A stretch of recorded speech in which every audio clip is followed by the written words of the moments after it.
Hello friends, मैं Bharat sir. Welcome है आप लोग का एसएससीसी चैनल पे। और आज मैथ के वापस से टॉपिक को लेके आए हैं, त्रिकोणमिति का जो सवाल अभी पेंडिंग पड़ा हुआ था। Question number 9 class 10th Bihar board का त्रिकोणमिति 8.1 का क्वेश्चन नंबर 9 लेके आए हैं। तो इस क्वेश्चन को समझने से पहले मैं थोड़ा बोलना चाहूँगा कि किसी भी प्रश्न को आप पहले अच्छे से बारीकी से पढ़ना सीखिए। पढ़ करके ये पता कीजिए कि सम्स को बनाने का पूरा स्टेप अगर आपके माइंड में आ रहा है तो आप एग्जाम में बना पाएंगे। और अगर आपके माइंड में स्टेप नहीं आ रहा है पहले से, तो पहले माइंड में सवाल सॉल्व होता है, तब जाकर के कॉपी में सॉल्व होता है। कॉपी में सिर्फ उसको उतारना रहता है, माइंड में आपका फर्स्ट से पहले सवाल सॉल्व हो जाता है। तो ये माइंड में अगर आपका आ गया कि हाँ हमारे माइंड में सवाल ऐसे ऐसे ऐसे ऐसे बनेगा, बस उसको प्रैक्टिकली कॉपी में कागज में लिख देना है। तो कैसे वो वैसा फील आप अपने अंदर जगाइएगा इस चीज़ों को, चलिए देखते हैं। तो वीडियो को करते हैं स्टार्ट। सम्स ये रहा आपके पास, थोड़ा सा हम पीछे हो जा रहे हैं। चलिए, तो सम्स देखिए जैसा कि लिखा हुआ आ रहा है बोर्ड पे कि त्रिभुज ABC में कोई एक त्रिभुज है, कोई ABC है जिसमें कोण आपको 20 समकोण है, मतलब 90 डिग्री का कोण है वहाँ पे। तो उसमें यदि tan A बराबर 1/√3 हो तो निम्नलिखित के मान ज्ञात कीजिए। अगर ये कंडीशन है तो फिर ये दो कंडीशन पर आपको सवाल बनाना है। तो सवाल को बनाने टाइम इंटरेस्टिंग चीज है कि सम्स में आप हमेशा ये चीज देखिएगा कि त्रिभुज में आपको tan के साथ या किसी भी चीज के साथ क्या लिया हुआ है। यहाँ पे देखिए tan के साथ A है, और कहीं पे देखिए sin के साथ A है, कहीं पे C है, कहीं पे A है, कहीं पे C है। जब कभी भी ऐसा सिचुएशन बने, सम्स को पहचानना सीखिए पहले। तो बहुत सारे टीचर जो है एक चित्र में ही सवाल को समझा देते हैं, गलत वो भी नहीं है, गलत एकदम सही है। लेकिन सम्स को, चूंकि बच्चों का जो पढ़ाई लिखाई का स्पीड है वो बहुत स्लो है, तो सम्स को और इजी वे में समझने के लिए दो चित्र का हम सहायता लेंगे, और दो चित्रों के माध्यम से देखिए मैं कैसे सवाल को समझाता हूँ। तो हमेशा ऐसे सवाल में पहले एक त्रिभुज क्रिएट कीजिए जिसमें पहले बोल दिया आपको 20 समकोण है। तो हम यहाँ पे एक त्रिभुज बना दे रहे हैं, चलिए कोई बात नहीं, यही बना दे रहे हैं। एक त्रिभुज लेंगे, और हमेशा त्रिकोणमिति में त्रिभुज जो है आपको 90 डिग्री वाला ही लेना पड़ता है, ठीक है। तो ये 90 डिग्री है, ये 90 डिग्री का चिन्ह है। यहाँ पे पहले से सवाल में मेंशन है कि त्रिभुज ABC में 20 समकोण है, तो B को आपको समकोण के सामने लिख दीजिए। अब A, तो सवाल में गिवन कंडीशन में A नीचे है, तो पहले A यहाँ इस कॉर्नर पे ले लिए, और जब A और B ले लिए तो C अंडरस्टूड है किस पर होगा, तो त्रिभुज ABC बन गया। ABC में अब हमारे पास ये टर्निंग परफेक्ट ब्लैक पहले लिख लेते हैं। पहले अब सवाल बनाना जब चालू करेंगे तो सबसे पहले लिखेंगे, मान लीजिए चलिए हाल लिख दिए, हम सवाल बनाना स्टार्ट कर रहे हैं भैया। तो यहाँ लिखेंगे कि दिया गया है, दिया गया कंडीशन पहले लिख लीजिए। दिया गया है, क्या दिया गया है भैया? दिया गया है त्रिभुज ABC में, ये त्रिभुज का चिन्ह है, त्रिभुज ABC में मेंशन कर दीजिए क्या क्या दिया है। कोण B बराबर 90 डिग्री। 90 डिग्री कोई समकोण कहा जाता है, तो 90 डिग्री लिख दीजिए, चाहे बराबर में देखे फिर आप समकोण लिख दीजिए, एक ही बात है, मेंशन कर दीजिएगा। फिर आप लिखिएगा सिंस tan A बराबर। तो आप मेरा अगर पीछे के वीडियो को देखे हैं, बेसिक से देखे हैं, तो आप स्टेप बाय स्टेप प्लेलिस्ट में जाकर के चीज़ों को देखिए, तो आपको पता चलेगा कि मैंने पोयम के हेल्प से आपको बताया था कि जब कभी भी ऐसे पट्टा में कोई वैल्यू दिया रहेगा तो tan थीटा वाले कंडीशन में, tan A वाले कंडीशन में पोयम का तीसरा लाइन का हेल्प लिया जाता है। तो पोयम का तीसरा लाइन हम क्या बनाए थे सुविधा के लिए, फॉर्मूला याद करने के लिए, टर्निंग परफेक्ट ब्लैक। तो tan से टर्निंग, टर्निंग से tan हो गया, अब परफेक्ट का P ले लेंगे और ब्लैक का B ले लेंगे, यानी P जो होता है वो लंब होता है और B जो होता है वो आधार होता है। तो इसको पहले वैल्यू लिख लेंगे, पहले क्या है 1/√3, तो 1/√3 लिख लीजिए। और 1 किसके जगह पे आ गया? टर्निंग परफेक्ट ब्लैक, यानी P का वैल्यू 1 और B का वैल्यू √3। अब इस P और B को चित्र में बैठा लीजिए कि सर P कौन सा है। तो P हम त्रिभुज के नाम को नहीं बोल रहे हैं, P मतलब लंब, तो लंब भुजा बोला जाता है इसको, जहाँ पे 90 डिग्री बना है, जिस पर ये स्ट्रेट लाइन है, ये लंब है। तो लंब हमारा भैया कितना है 1, और आधार कितना है B, यानी कि आधार। B मतलब हम इस B का बात नहीं कर रहे, B यानी बेस, बेस मतलब आधार, नीचे वाले लाइन को कहा जाता है आधार। तो आधार हमारा कितना है √3। इस B से और इस B से कंफ्यूज नहीं होना है, ये त्रिभुज का नाम वाला B है, और इस B का मतलब हुआ बेस, बेस अंग्रेजी में होता है, हिंदी में आधार, आधार हमारा √3 है, लिख लिया। अब इसको हम चित्र नंबर 1 क्यों बना देंगे भैया? क्योंकि सवाल में ना आपको हम क्या बोले थे, सवाल पहचानना सीखिए। यहाँ पे सवाल में एक के साथ ए है और एक के साथ सी है, इट मीन्स हमको एक और चित्र बनाना पड़ेगा। तो सुविधा के लिए एक और चित्र बना लेते हैं, क्योंकि इसके हेल्प से सवाल बनाने में आपको आसानी होगा। तो वापस से देखिए, चित्र में आप किसको नहीं बदल सकते, कभी भी समकोण वाले भुजा को नहीं बदल सकते, कोण जहाँ पे उसका नाम है उसको नहीं बदल सकते, और कर्ण वाला भुजा कभी भी नहीं बदलता है। मतलब कर्ण वाला भुजा वही रहेगा, नाम सिर्फ पलट जाएगा। तो देखिए इस बार अपने को क्या लेना है, सी नीचे ले लेना है। सी नीचे ले लिए तो इस बार ए कहाँ चला गया, ऊपर चला गया। ए कहाँ गया, ऊपर। तो अब देखिए ए बी भुजा जो नीचे दिख रहा था वो भुजा आपको सीधा हो गया, यानी जो भुजा यहाँ आधार था वो अब लंब बन गया। तो लंब का वैल्यू वही रहेगा, ये आधार ए बी भुजा यहाँ अगर √3 है तो यहाँ भी √3 ही होगा, और BC भुजा यहाँ अगर 1 है तो BC भुजा का वैल्यू यहाँ पे 1 होगा। तो ये चित्र नंबर कितना हो गया बच्चों, 2। अब किसी भी गिवन कंडीशन से जब लंब और आधार या कोई भी तीनों भुजा में 2 भुजा पता चलता है तो हमें हमेशा पाइथागोरस फॉर्मूला का हेल्प लेके तीसरा भुजा पता करना होता है। तो यहाँ पे आप लिख लेंगे therefore P is equal to कितना है 1 और B इज इक्वल टू कितना है √3। इसमें से देयरफॉर लगा सकते हैं यहाँ पे कि इस कंडीशन से हम निकालें, तो यहाँ पे देयरफॉर लिख दीजिए, कोई दिक्कत नहीं। लेकिन अपने को फिर से सिंस पता लगाना है, क्या चीज पता लगाना भैया, h बराबर 1। अब h पता कर लेंगे फिर दोनों सवाल आराम से बन जाएगा। तो जब भी h पता करना होता है तो हम लोग को सबसे पहले लिखना होता है, देख पाएंगे पूरा पोजीशन ये वाला आ रहा है कि नहीं। हम लोग जानते हैं कि, तो हम लोग जानते हैं, क्या जानते हैं भैया, फॉर्मूला अप्लाई करेंगे कि h equal to √p² plus में b²। पाइथागोरस का फॉर्मूला जो था, कर्ण बराबर रूट में, रूट के अंदर में लंब का स्क्वायर प्लस आधार का स्क्वायर।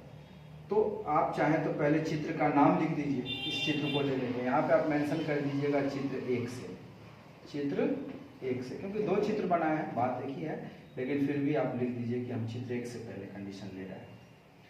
तो h का वैल्यू क्या है, देखिए h किसको कहते हैं, तिरछा लाइन को। AC भुजा h है और लंब भुजा कौन है भैया, P क्या है हमारे पास चित्र 1 में, BC। तो BC का स्क्वायर प्लस आधार क्या है, AB का स्क्वायर। आधार भुजा नीचे वाले को बोल रहे हैं तो AB का स्क्वायर। फिर अगले लाइन में उसका वैल्यू पुट कर दीजिए, AC बराबर, देख पाइएगा नीचे लिखा हुआ आ रहा है कि नहीं, तो ठीक है, इसके नीचे और लिख सकते हैं। तो देख लीजिए BC का वैल्यू कितना है, BC का वैल्यू है 1। थोड़ा सा इधर लिखना होगा, इधर आ रहा है, मतलब उसके नीचे नहीं जा सकते। अच्छा ठीक है। तो यहाँ मान के चलिए बच्चों, 1 का स्क्वायर कर दिए और यहाँ पे कितना कर दिए, √3 का स्क्वायर। देखिए AB का वैल्यू √3 था, तो ये बगल में बना देते हैं बच्चों, यहाँ पे सॉल्व कर देते हैं। इसके बाद से आप देख पा रहे होंगे कि यहाँ पे वैल्यू हो जाएगा आपका, या AC बराबर में रूट के अंदर में ही 1 का स्क्वायर कितना आता है, हमेशा 1 आएगा। 1 का स्क्वायर मतलब 1 गुने 1, 1 को 2 बार गुना करेंगे तो 1 ही आएगा, और स्क्वायर से रूट कट जाता है, स्क्वायर से रूट कट जाता है। एक्चुअल में कटता नहीं है, स्क्वायर से रूट का मतलब ये इसीलिए बोला जाता है कट जाता है कि √3 का गुना आप 2 बार कीजिएगा तो √3 गुने √3 यानी कि √9, और 9 का वर्गमूल डायरेक्ट बच्चा लोग जानता है कि इसको प्लस माइनस में, प्लस या माइनस में 3 लिखा जा सकता है। प्लस में भी वैल्यू 3 आएगा, माइनस में भी वैल्यू 3 आएगा। तो इसीलिए ऐसे शॉर्टकट में समझा दिया जाता है कि रूट स्क्वायर से रूट कट गया, तो आप डायरेक्ट यहाँ पे लिख दीजिए 3। तो बच्चों यहाँ पे देखिए कि AC का वैल्यू आपको आ गया रूट में 3 और 1 4, 4 का वर्गमूल डायरेक्ट आप लिख देंगे, 4 का वर्गमूल 2 होता है, तो यहाँ पे डायरेक्ट 2 लिख। अब आपको AC पता चल गया, माने कर्ण वाला भुजा यहाँ भी 2 लिख दीजिए आप, और यहाँ भी सुविधा के लिए लिख दीजिए। अब बच्चों अगर आप इतना चीज को समझ लिए होंगे तो हम बोर्ड को थोड़ा सा इरेज करेंगे, मिटाएंगे। आप स्क्रीनशॉट भी ले सकते हैं, स्क्रीनशॉट भी ले सकते हैं। थोड़ा सा ये भी चीज दिखना चाहिए, इसलिए इसको हम पीछे ही रह करके बताएंगे। तो आप इसका स्क्रीनशॉट ले लीजिए, मैं इसको इरेज करता हूँ, फिर आपको आगे का बात बताता हूँ कि ये कैसे बनेगा, ठीक है। तो चलिए बच्चों एक बार आप स्क्रीनशॉट ले लीजिए या पॉज कर करके इसको नोट कीजिए। तो इतना चीज निकलने के बाद अब सवाल नंबर 1 कंडीशन मिटाते हैं इसको अब। हाँ तो बच्चों अगर आप इतना नोट कर लिए तो आप देखिए 1 नंबर सम्स का जो कंडीशन था पहले उसको लिख लेंगे। अब अपने लोग के पास है साइन A इंटू, यहाँ कुछ नहीं मतलब इंटू है, तो हम सुविधा के लिए यहाँ पे इंटू लिख दे रहे हैं, cos C plus cos A into को मैंने गुना को डॉट से या गुना से भी दर्शाया जाता है, तो आप ऐसे लिख सकते हैं। तो देखो फिर से पोयम का हेल्प लेना पड़ेगा जब ये तीन भुजा का बात हो रहा है, जब कभी भी तीन भुजा वाला वैल्यू दिया हो तो आप पोयम के हेल्प से सवाल बनाएंगे। साइन ए के लिए पोयम का पहला लाइन बना था बच्चों, पीछे के वीडियो में जाके आप समझ लीजिएगा, क्योंकि एक ही वीडियो में बार बार एक ही चीज को रिपीट करने में बहुत लंबा वीडियो हो जाएगा। सम पर्सन हैव, तो पर्सन से पी और हैव से एच ले लेंगे। फिर यहाँ पे करली ब्राउन हेयर, कॉस थीटा के लिए फॉर्मूला बना है करली ब्राउन हेयर प्लस, ठीक उसी तरह से फिर से curly brown hair B by H, और फिर से इंटू लिख दीजिए चाहे डॉट लिख दीजिए, एक ही बात है, सम पर्सन है। तो देखिए बच्चों दूसरा लाइन में आपको चित्र देखना नहीं पड़ा, लेकिन तीसरे लाइन में आपको चित्र देखना पड़ेगा, क्योंकि यहाँ पे वैल्यू पुट करना है, मान बैठाना है। ए वाले चित्र में से जब ए वाला में पी और एच का मान लेना है तो हम हमेशा ए वाले चित्र को देखेंगे जिसके नीचे में ए बना है, और जब कभी भी सी वाला का लेना होगा तो जिसके नीचे में सी बना है बच्चों उसमें से वैल्यू बैठाएंगे, बी का यानी आधार का और एच मतलब कर्ण का।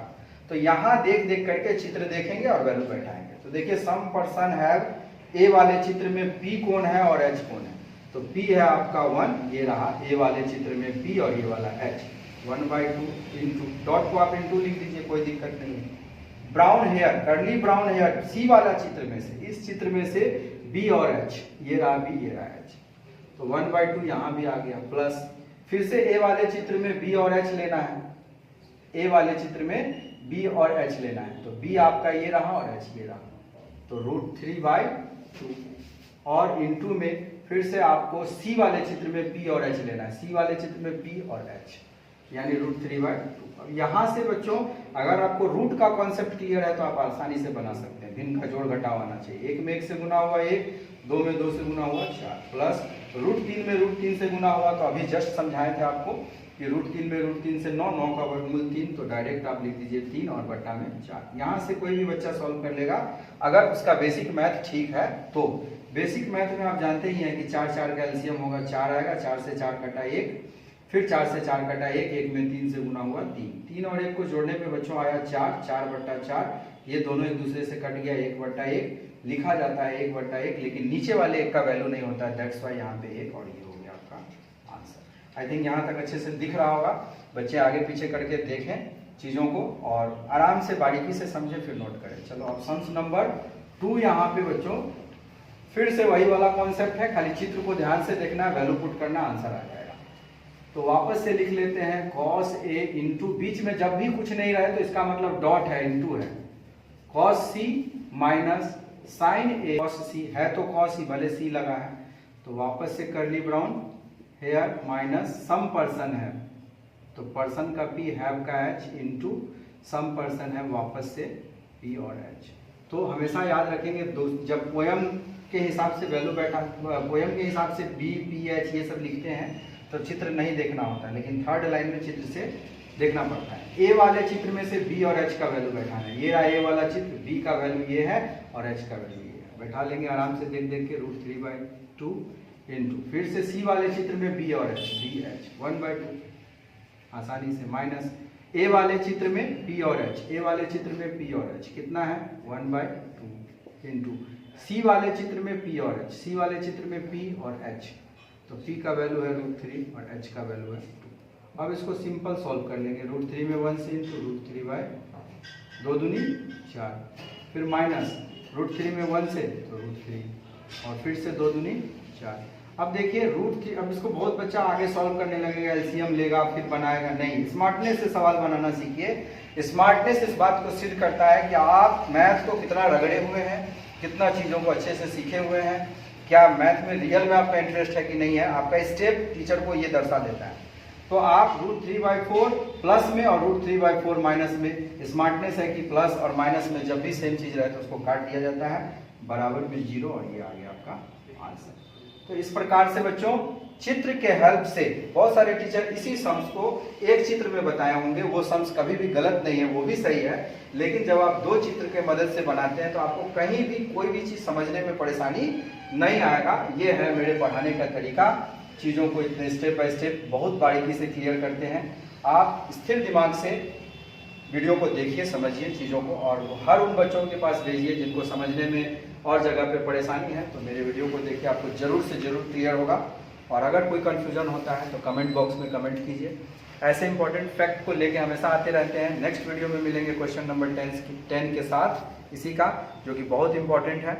और इसको लाइक कीजिए, शेयर कीजिए, सब्सक्राइब कीजिए। Thanks for watching.